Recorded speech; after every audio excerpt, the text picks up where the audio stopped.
Hello and welcome to Face the Nation. My name is Bongani Mahlangu, standing in for Clement Manyatela.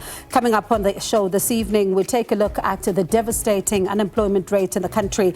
We also look at government's failure to report critical data on foreign nationals employed in what's been described as strategic and sensitive positions, as well as a conversation with Parliament on the first group of white Afrikaners who landed in the United States yesterday. But first, let's get to the comment.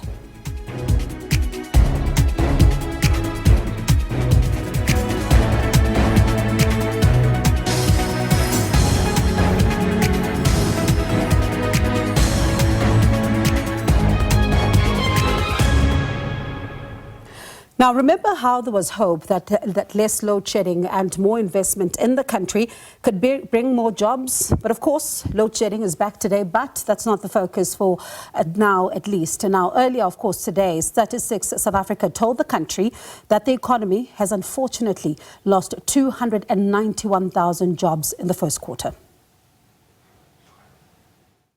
The official unemployment rate, which is sitting at 32.9%, is representative of the 8.2 million people who are unemployed and actively looking for employment. When you move, you come to the discouraged work seekers. There are about 3.5 million of those. Then there is another cohort of about 1 million people who didn't look for employment, not because they were discouraged, but for any other reason. But they said if employment came, we would have taken it. Now, that 1 million is the first time we see, as let's just say, hitting the 1 million mark of people who are not discouraged, but have other reasons of not looking for employment. Now, this means that only 16.8 million South Africans are working, down from 17.1 million in the fourth quarter last year.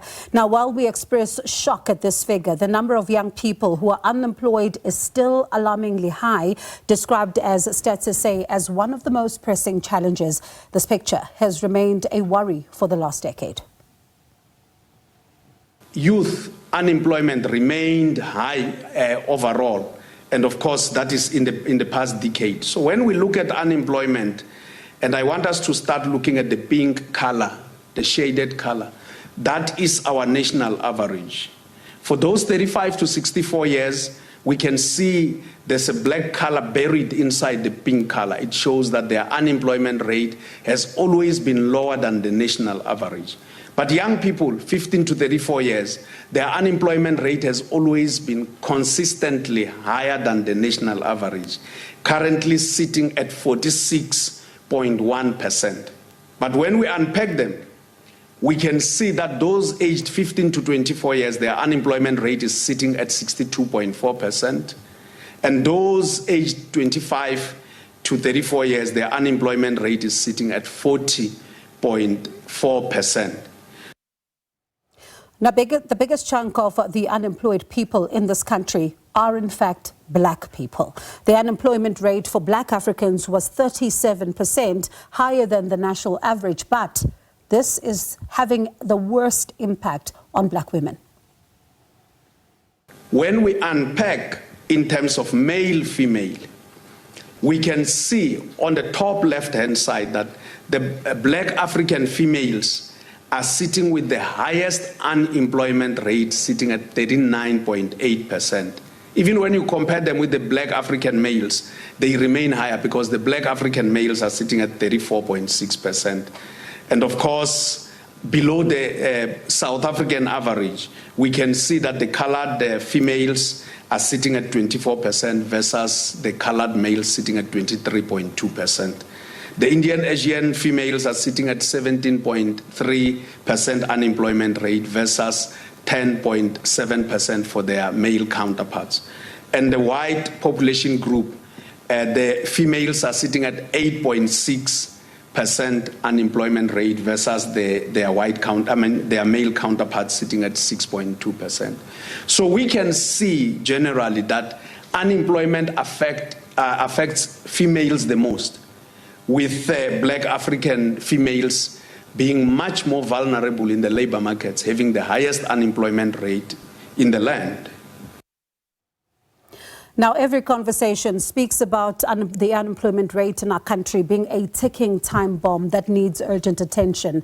But is it receiving this attention? How is it possible that in the last decade, the number of unemployed young people remains high?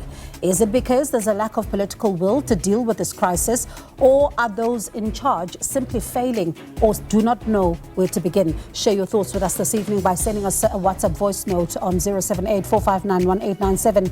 Remember to also tell us your name and surname and where you're sending your voice note from. And also please keep it at 30 seconds. Or in fact, you can find us on X at Face the Nation South Africa.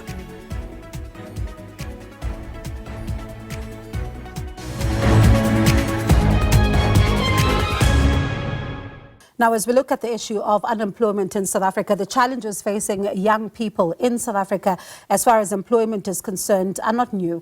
Over the past 10 years, youth unemployment has remained persistently high. And in the first quarter of 2015, the official unemployment rate for young people was aged 15 to 34 was 36.9%, and quarter one this year, the figure unfortunately climbing to 46.1%. That's a 9.2 percentage point increase. And according to the latest quarterly labour force survey released by Statistics South Africa, of course, it does look like this needs urgent attention. But let's speak now to economist Bongani Mahlangu and PwC senior economist Xhanti Payi. Good evening to you both, and thank you so much for your time. Xhanti, there's lots to talk about, especially when you look at the various categories, right? But what is just your initial reaction?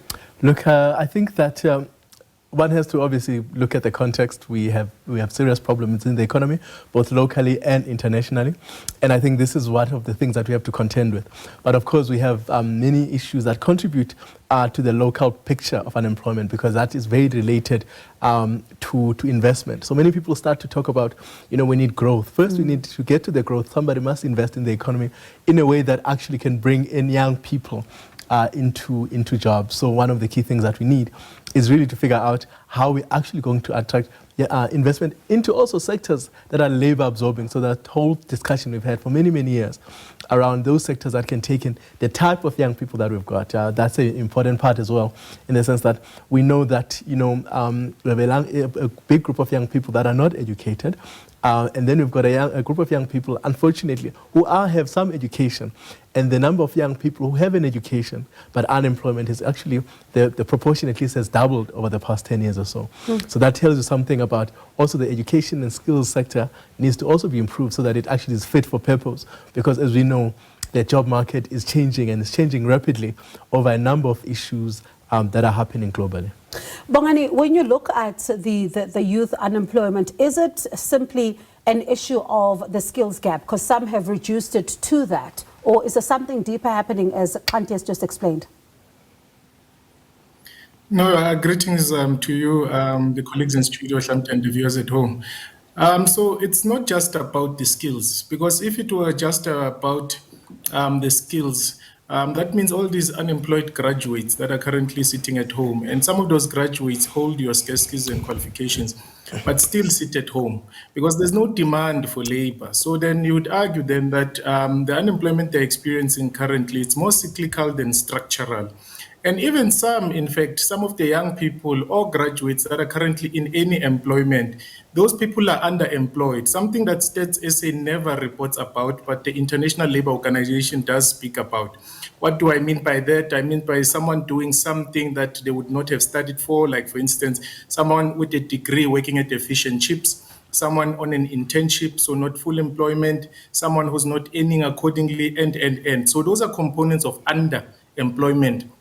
So if you had to club those with those that are currently sitting at home, you find that the picture or the number of young people sitting at home with skills, it's actually quite high. You would remember under the leadership of Thabo Mbeki, the argument then was that people do not have skills. But if you look at the intakes at institutions right now and the throughput rates, you do have people with skills, necessary skills in STEM qualifications, in some commercial subjects as well, or disciplines, but those people still are experiencing barriers of entry into the labor market. And Bongani, just before we move away from this point, because when you listen to the Statistician General earlier, he was talking about the fact that when you have a matric, you can't now say that you will actually be able to secure employment. But with a degree, it does seem like the numbers there have gone down and you might be able to get some kind of employment. But you're talking about underemployment. What then, are the dangers here if the underemployment picture continues in the country?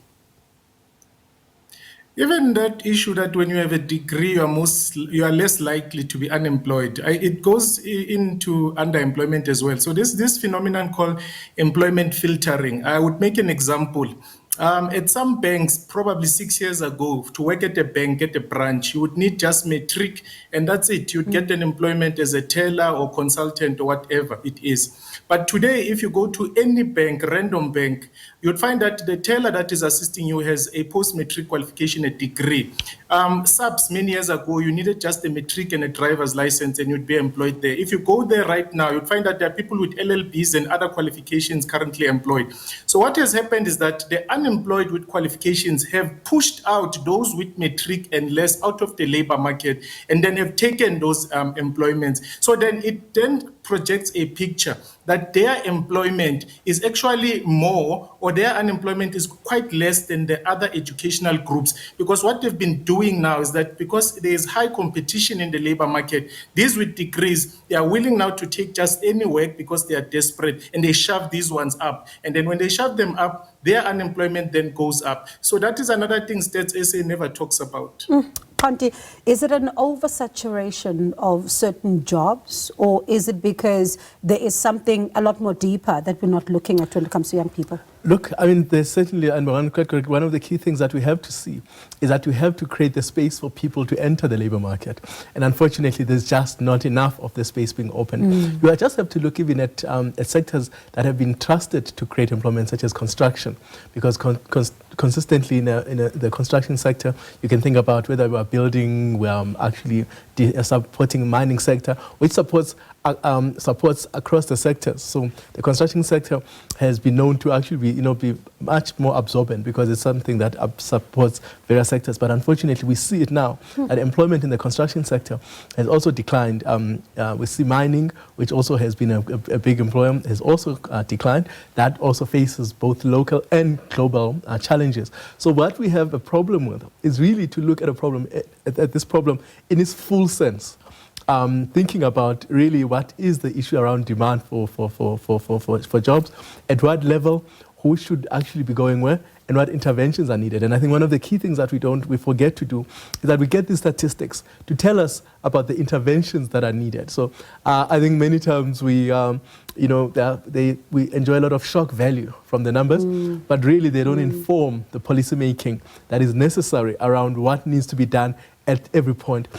We know also that, for example, these numbers may also be telling us about the seasonality. So, for example, in January, we know that there'll be more young people coming into this, so unemployment will lift a little bit because of that. We know in January there's certain sectors that would have been doing very well in December, and those sectors now pull back in January. So that would be trade and services, that kind of thing. So all of that is important to read into the numbers so that we can actually fashion the kind of interventions that are needed. And sometimes we stick too much into the shock value of the numbers, and the politicians sometimes over-celebrate the small or marginal increases that we see from time to time. So what you're saying then, could it be also behind what we're seeing, especially when we listened to Stats SA earlier saying that in the second quarter of 2024, we lost 92,000 workers, and then third quarter we gained 294,000, then gained 132,000 in the fourth quarter of last year, and now we're here. And some people saying, why can't we then seem to keep this picture stable? So if I'm listening to you correctly, is that there is, of course, seasonal jobs, but at the same time, if you're not looking deeper into what exactly is going on with the numbers, you're not going to be able to craft the policy that is needed. That's needed, and also the fullness of it. So, for example, we know the issues around the mining sector are critical because part of it are the issues that around the logistics, but there's also been issues around global demand. There's also been issues around, local investment issues and policy issues. So there's a number of issues that are there, and we have to actually tackle them all one by one as they emerge, so that we don't sort of say, look, there's one thing here that let's hope that's the problem, and with that we have solved it. One of the key things, for example, we know if we think about some of the municipal work jobs, so those expanded public works programs that are under a lot of pressure now, that are actually being pulled back. Now that is going to be adding into this picture. But what if we interrogate what kinds of skills were created during that period, and can those people be transferred, or are they actually mobile enough, for example, to enter the construction sector? Did they gain any skills? Are the interventions that we've employed over a period of time actually fit for purpose? Are they actually helping us, for example, to skill young people in a manner that they can actually move forward? Or are those actually very much skin deep? So these are the kinds of conversations that we have to have now, in terms of not just looking back, but also reviewing the interventions, because I think we have not spent enough time to also review the interventions that we've exercised over a period of time, from thinking about CETAs to thinking about the various programs, the presidential programs, and look at all of those and say, where are we actually failing, so that we can, and then also, unfortunately, and also to try and learn from our peers, but not in a manner that we've been doing, where basically we think, we'll send some people to go and sort of look in China and come back with answers, because obviously that also doesn't work, because we have a different kind of setup. Xhanti, what you're saying is quite worrying. And Bongani, as I bring you into this conversation, because what Xhanti is saying here is a conversation that seems to me like there's a working in silos, especially when it comes to the different departments and the different interventions, because if you're producing young people skilled in one set, but they can't take it to the next level, it sounds to me like there needs to be more communication within government or whoever is in charge, especially when it comes to CETAs, in order to create a thread of young people who are able to get into any job market. Yes, basically, if you would remember, when they even developed the Presidential Youth Employment Initiative, one thing it was supposed to look at was youth pathways. And so these youth pathways, to say some youth, maybe even post-matric or before matric, would go into the labor market, some would go to study, some would do this and the other. So it was then given a task to then coordinate across, so to remove those silos. But even even silos at the top there's usually this zinc thing that connects the silos. So here it has not happened, and it has not happened significantly, which is common. Other than that, you also have tools such as your district development model, which is supposed to coordinate planning. So you develop one plans at national, provincial, and local government. So even there, that platform, that tool could have been used to eliminate such issues. Xhanti makes a valuable point. I mean, we have seen the community work program, CWP, when they said over 55 must be culled from the program, budget for the program has been removed and so forth. But even if that were not the case, if you look at these programs, I think you spoke about seasonal employment. So I think we agreed seasonal, it's structural, and it's cyclical unemployment. But those programs, mass employment initiatives, are not designed to provide permanent absorption into the labor market. So they're a stopgap measure, because ultimately we need an economy that grows. So whoever is tasked with the responsibility to coordinate government, like the Department of Department of Monitoring and Evaluation, has that responsibility as well. Department of Cooperative Governance has that responsibility as well. So we have to look into these departments that have been given a mandate, and also look into our local municipalities. Local municipalities, under Section 152 of the Constitution, the objects of local government, one of those 5-6 objects there is that it's local economic development. But if we go into these local municipalities, 257 odd number of them, and say, what have you been doing to contribute in terms of decreasing youth unemployment or unemployment in general, you find that they have not been doing anything, and there have not been any repercussions, even though it's a constitutional mandate. Now, I'm going to ask both of you the same question, because there's been a debate about this over time now, where at one point you speak to politicians, they tell you it's not only government's job to create jobs. Others say it's not government's job to create jobs. Others are saying you need small businesses to create jobs.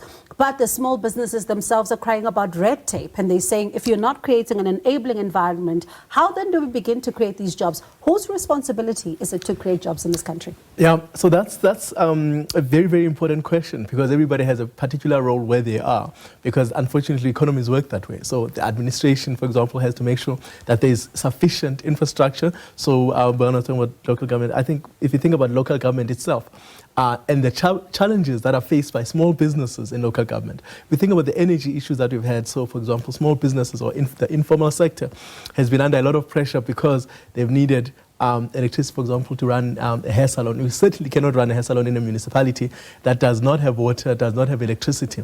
So unfortunately, that has been a big player.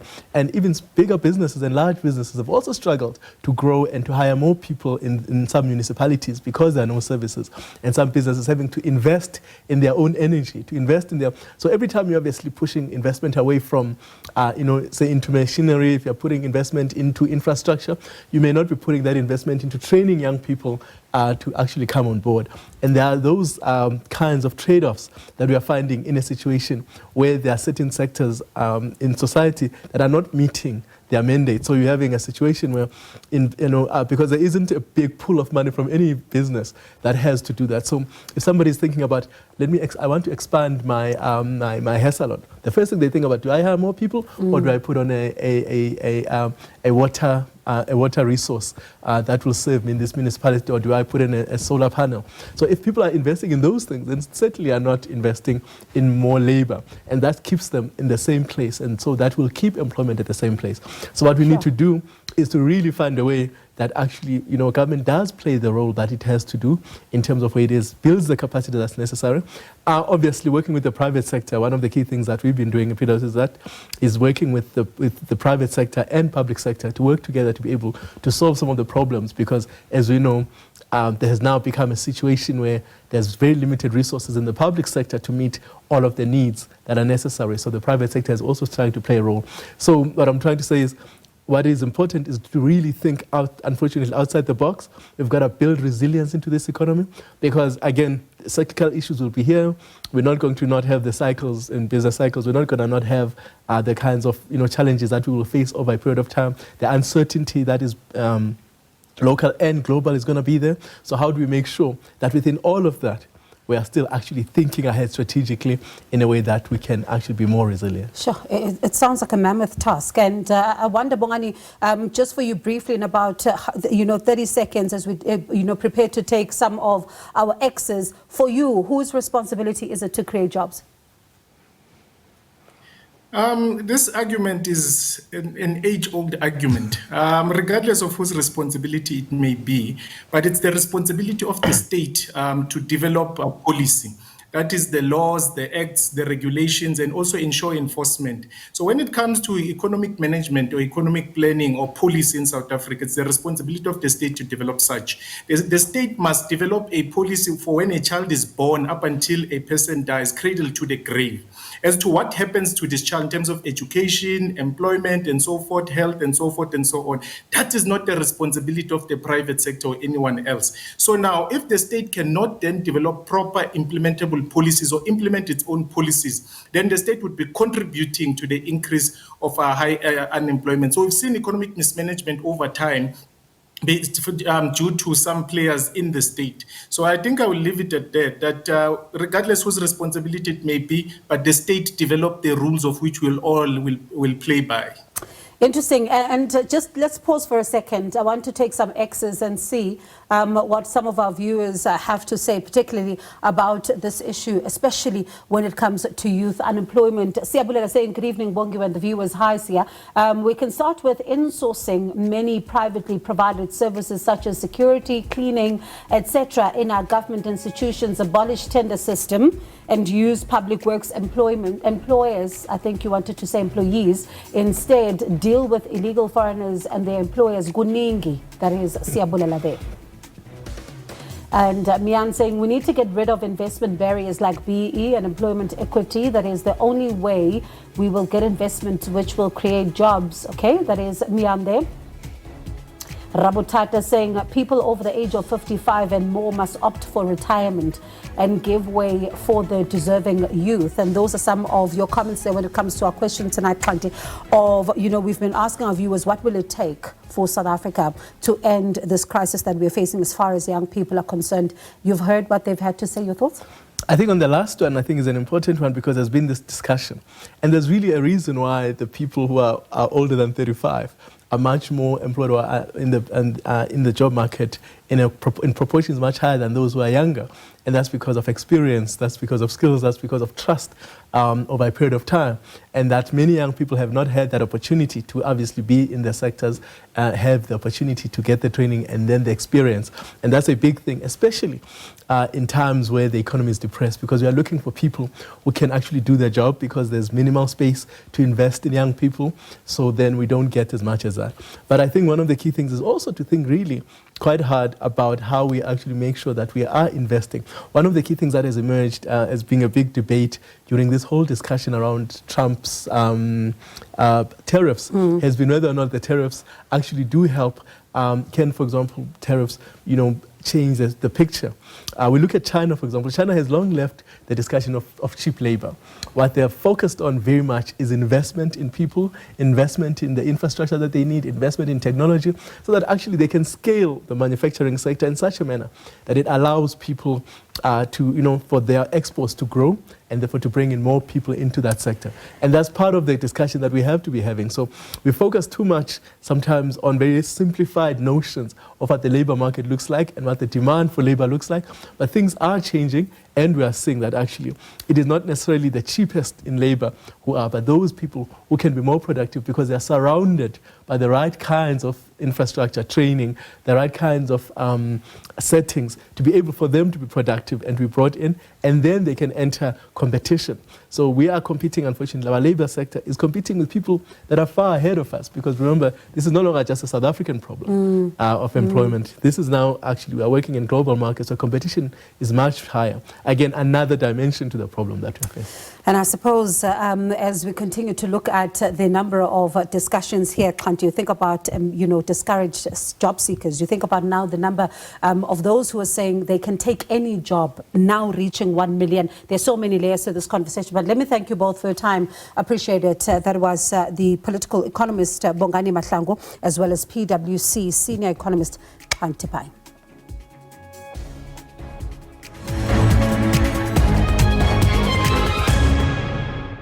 Thanks for staying with us. According to media report, a directive from the Department of Public Service and Administration has allegedly exposed gaps in South Africa's national security oversight.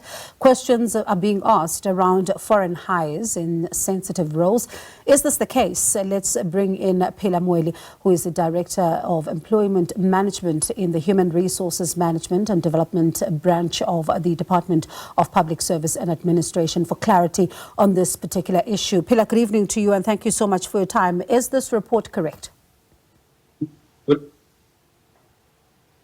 afternoon. Good afternoon to the listeners and everyone who is in this platform. Yes, did you hear the first question? Is this report accurate? The report at the moment that we are collecting, at the moment the DPSA is working on collecting the information, which is not yet complete. We are still processing the information, receiving from the department with the due date. So far, everything is fine with us, and we are doing the normal practice that you normally do as government of collecting information and monitoring people who are employed by the state. So it's one of the practices and monitoring tool or process that we do as government. Media reports, though, suggest that critical data is still outstanding, and it was supposed to have been submitted by the end of April to account as to how many foreign nationals are hired in what is described as strategic as well as sensitive, job positions. Is this accurate? I can say initially we had a due date of 30 April. That is correct. But looking at the nature of information that we look for or that we are requesting from the departments, we therefore engage with those departments from time to time in terms of how we can assist and allow them time to submit the outstanding information. But it's not that when there are departments that are not submitting the information, it means maybe there is resistance. Departments are cooperating, but we are only discussing the way in terms of how this data should look alike so that it will be able to assist us to analyze and give informed decision to the MPSA when we are reporting on such matters. Yeah, I ask this because the Sunday World is reporting that, in fact, as at the 22nd of April, there was a directive that was issued, a memo that was issued to say that this information is required as a matter of urgency because departments have failed. What you are seemingly suggesting here is that it's all under control, but this report is suggesting otherwise. All right. Yes, everything is under control so far with us, but as you will know that there are some of the departments are working with data, like the big departments where you find maybe, for example, I will make an example of the department, not suggesting that maybe is one of the departments that are not submitting. For example, the Department of Health, they have different hospitals and their HR are decentralized in region and district. So to coordinate submission of information for such department becomes difficult. Then we allow them and assist them in terms of submitting that information and allow them sufficient time to collect that information, because at the end of the day, we need to have accurate information. We are working on a data that need to also comply with the information standard and BOPAYA, in terms of not exposing the details that are supposed not to be of public knowledge of the individual. So those are things that we are working on with the departments. But in terms of cooperation, they are cooperating. But the problem is the size of the information or data that we require from the departments, because they cannot just forward that information to DPSA with personal information that's supposed to be requested from an official or from an employee, and the employee gives consent for that information to be submitted to DPSA. Did the DPSA receive warnings from the South African National Security Secretariat that there are some foreign hires in what's been described as sensitive roles that could also pose a public security risk? I cannot confirm or not whether there is any warning that was received by the DPSA. But what I know is that DPSA does engage SENS in terms of giving feedback of the number of foreign nationals that are appointed by government, and it's for them to process that information after that information has been submitted. But we are working on collecting information, then we will then report to SENS if maybe there is information that they need from us. In terms of action plan, there is no action yet that has been taken, that has been identified by government that we want to take a certain action in terms of those who are appointed in critical roles. Why are you not able to confirm? Pardon me? Why are you not able to confirm or deny this?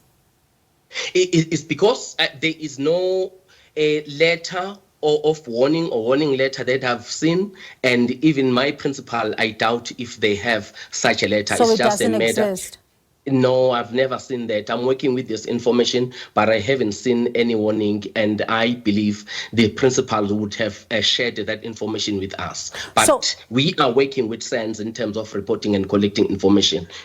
So according to yourselves then, and the data that you possess currently, are there any foreign hires in what could be termed as, positions that could have an impact on public security risk? In terms of public security risk or a threat to the state, each department has an information officer and a security department that deals with vetting and assessing the security of the proximity of access to classified information for individuals. As DPSA, we cannot have a conclusive answer in terms of saying, yes, there are people who are appointed in certain positions by government who are occupying positions that pose threat to government. But the departments where these people are appointed, the executive authorities and the relevant component or unit within those departments are the ones supposed to assess whether those people who are appointed in those positions possesses threat or they may pose threat to the state and the security of the country. But as DPSA, we cannot say we identify this individual that poses threat to the state if there is no fact, is not supported by facts. Hence, we are subjecting these people to vetting, and the vetting is done by security, state security, and they follow a process where they are able to identify whether these persons or who are appointed by government pose threats to the state. So they are basing their recommendation or their report on facts. As DPSA, we cannot have a conclusive answer on that. Pilar, I'm a bit confused here because you represent the Department of Public Service and Administration. This is the public service, right? True. And you are telling me that you do not really know what information these departments have, if what you're saying is, you know, if I'm hearing you correctly, then what information do you have? At the moment, I said we are collecting information from departments. No, I mean from previous years, not even the information that you're busy collecting right now. What information do you have? Because you can't even tell us as to whether or not there are these sensitive hires in these particular positions, not only from the data you're waiting for right now, but even from the data of previous years. One would then ask, what do you have?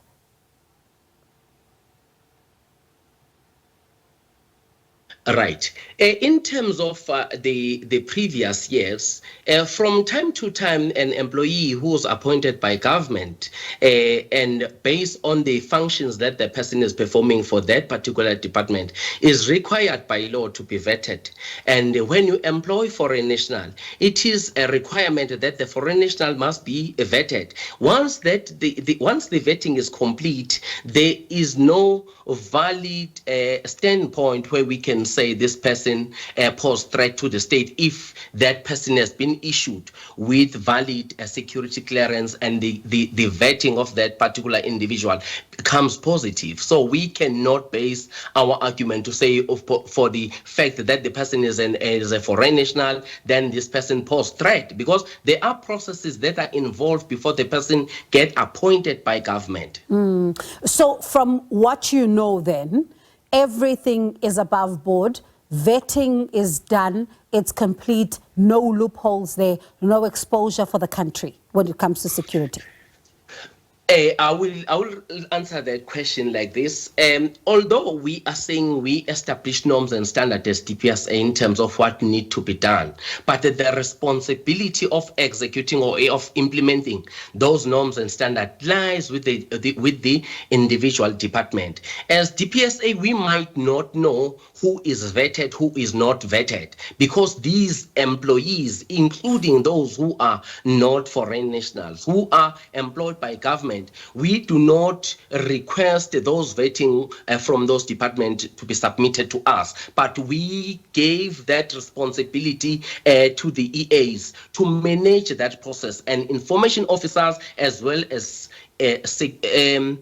security information management of the department. So, Pilar, what you're saying right now in that answer that you just gave us is that for the department, even when a person is hired at a very, very senior level, you don't see it necessary to ask if all the vetting has been done, particularly because you are a department that is supposed to be effectively exercising oversight over all the government departments. So what you're saying is that you do not actually see or check if vetting has been done, you're leaving it to those who hire. Yes. So you don't that's think true. that this is important to actually revisit, maybe? That's true, because as government, we need to improve our processes, because these processes, sometimes by the time you implement these policies, you find loopholes, then you then revise or review your legislation so that they will address the concerns. So when we have such things, we may then go back as DPSA and acknowledge the fact that maybe if the department are not reporting to us or give us the information in terms of those people who are employed, who are foreign nationals or who are required to have security clearance, but do not submit their information to DPSA, so that we will be sure that they are employing people who are vetted, who may not be putting the country at risk. I think we may then improve our legislation. And we review our legislation and I from time to suppose time. you review it, pardon me, I suppose you review it as well, because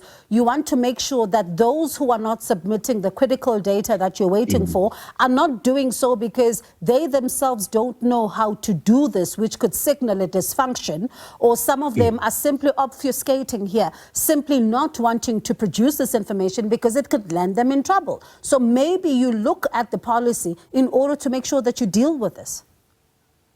True. We will look at that, because at the moment we are working on issuing a directive that will be issued by the minister. There are things that we are adjusting in terms of employment of foreign national, as well as the vetting process. We are working with different stakeholders, including state security, home affairs, Department of SAPS, defense, because we want those departments that are having maybe capacity to assist us with intelligence and to guide us in terms of how we tighten our policy. We will then look at how we enforce the issue of a submission of a vetting. But with our policy, we are saying before you appoint a person, the person must be vetted. Then if it's not done, which means we need to go back and ask for that information. If it's not done, then that appointment might be irregular.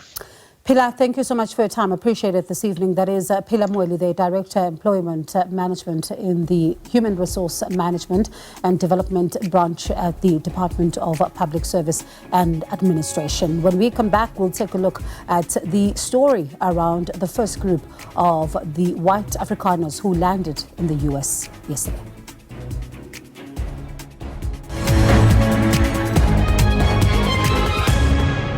Now, the government of South Africa has rejected the U.S. decision to grant refugee status to 49 Afrikaners moving to the United States. They landed, of course, yesterday, and the UN has not ruled that the group has refugee status. And, of course, it comes yesterday, as you even heard from the Trump administration, saying that some of these particular individuals come from their country, which is South Africa, that where they were facing persecution, and they allege that the government was not dealing with this issue decisively. Let's now speak to the chairperson of the Portfolio Committee on International Relations and Cooperation, Supra Mahumapelo. Mr. Mahumapelo, good evening to you, and thank you so much for your time. Let's just start with your reaction to the developments, especially around the 49 South Africans who are, of course, the white Afrikaners who landed at the Dallas International Airport in the U.S. yesterday.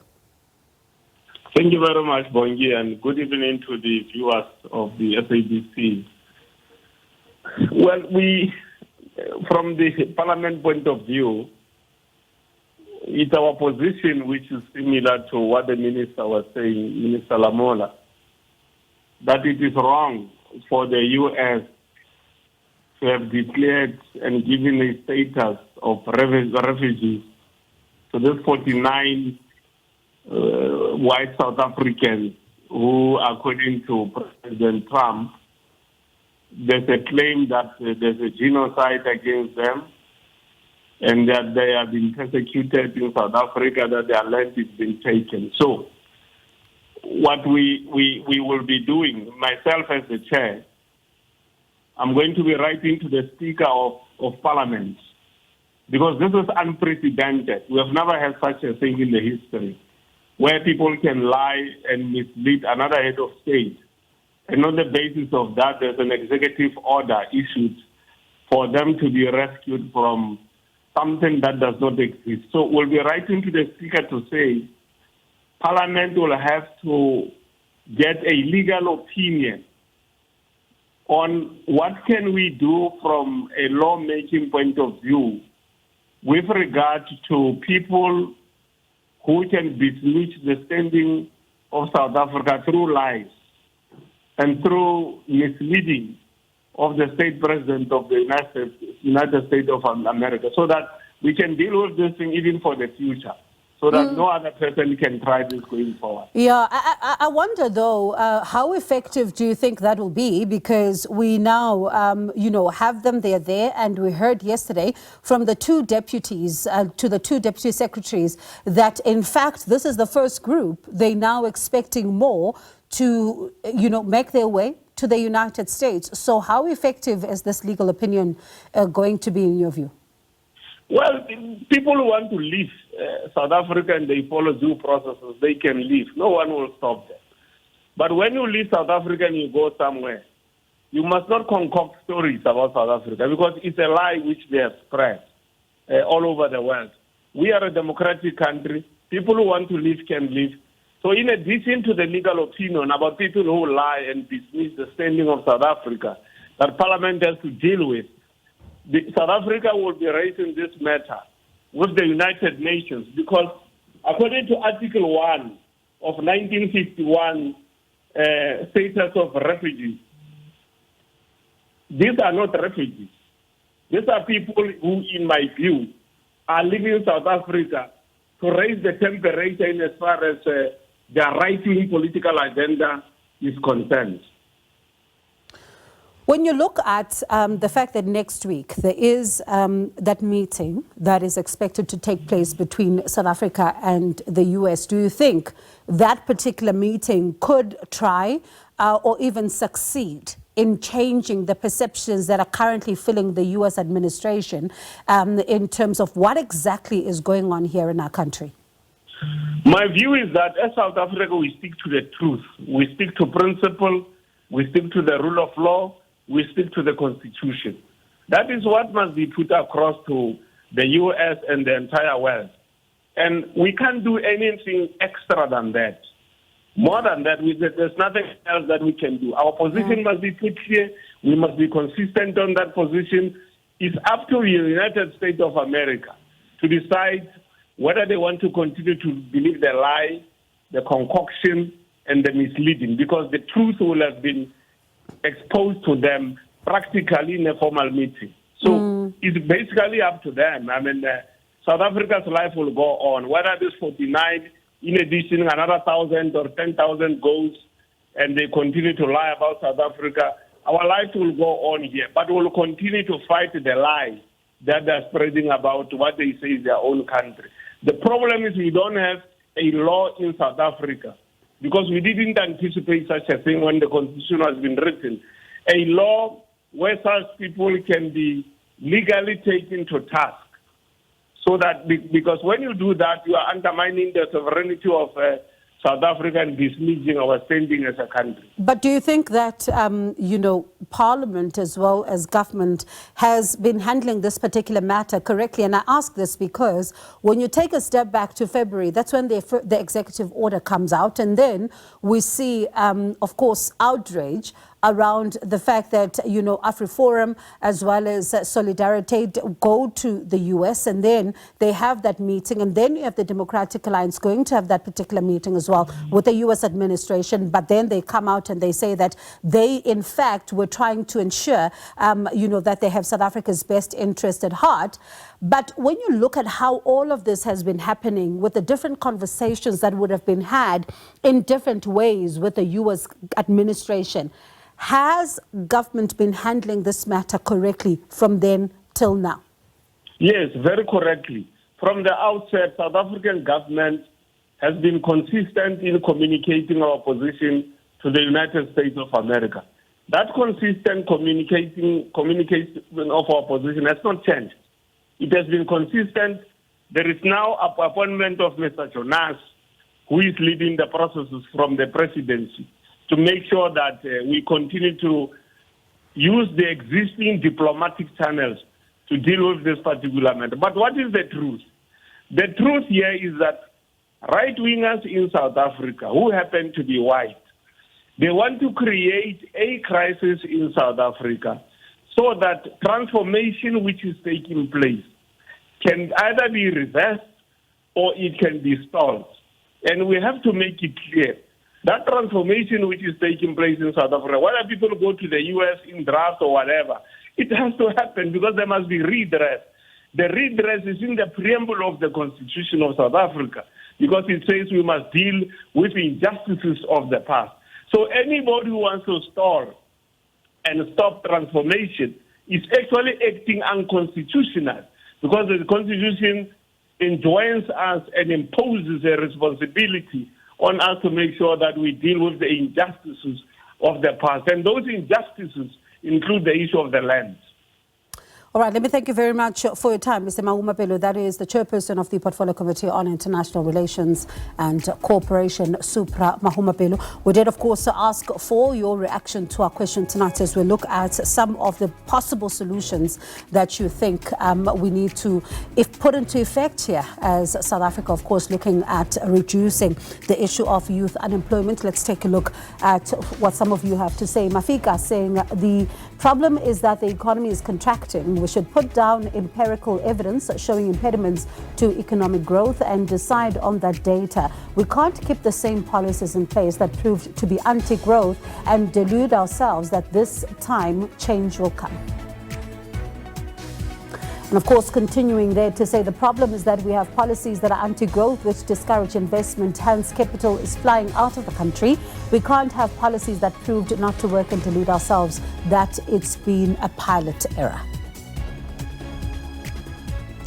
All right, so let's now take your voice notes.